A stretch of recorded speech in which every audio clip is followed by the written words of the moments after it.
Civilization and Its Discontents by Sigmund Freud. Translated by Joan Riviere. Read by Martin Swain for Ukemi Audiobooks. Civilization and Its Discontents. 1. The impression forces itself upon one that men measure by false standards, that everyone seeks power, success, riches for himself, and admires others who attain them, while undervaluing the truly precious things in life. And yet, in making any general judgment of this kind, one is in danger of forgetting the manifold variety of humanity and its mental life. There are certain men from whom their contemporaries do not withhold veneration, although their greatness rests on attributes and achievements which are completely foreign to the aims and ideals of the multitude. One might well be inclined to suppose that after all it is only a minority who appreciate these great men, while the majority cares nothing for them. But the discrepancy between men's opinions and their behavior is so wide and their desires so many-sided that things are probably not so simple. One of these exceptional men calls himself my friend in his letters to me.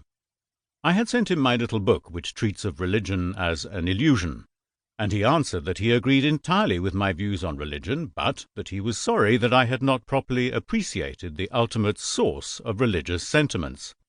This consists in a peculiar feeling which never leaves him personally, which he finds shared by many others, and which he may suppose millions more also experience.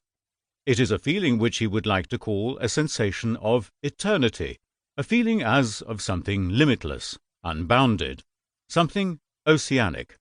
It is, he says, a purely subjective experience, not an article of belief.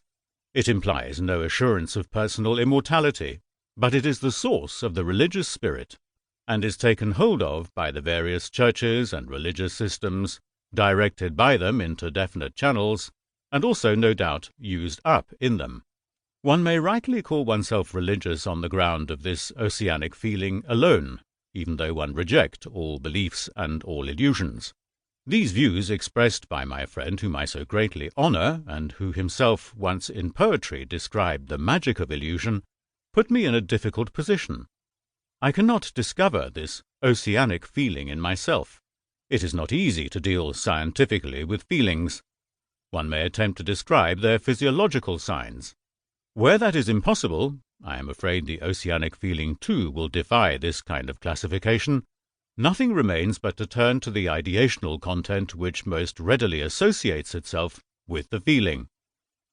If I have understood my friend aright, he means the same thing as that consolation offered by an original and somewhat unconventional writer to his hero, contemplating suicide.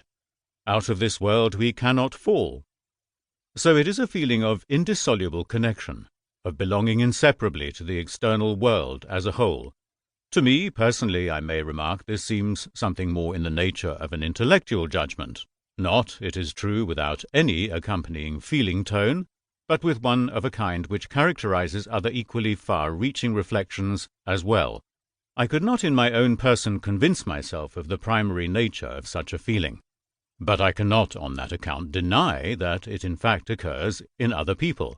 One can only wonder whether it has been correctly interpreted, and whether it is entitled to be acknowledged as the fons et origo, the source and origin, of the whole need for religion. I have nothing to suggest which could effectively settle the solution of this problem.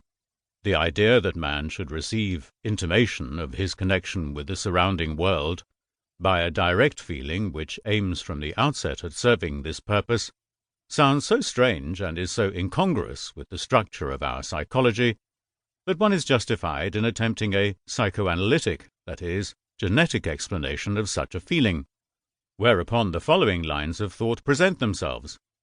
Normally there is nothing we are more certain of than the feeling of ourself, our own ego.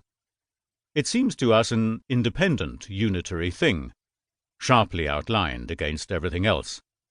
That this is a deceptive appearance, and that on the contrary the ego extends inwards without any sharp delimitation into an unconscious mental entity, which we call the id, and to which it forms a facade, was first discovered by psychoanalytic research, and the latter still has much to tell us about the relations of the ego to the id.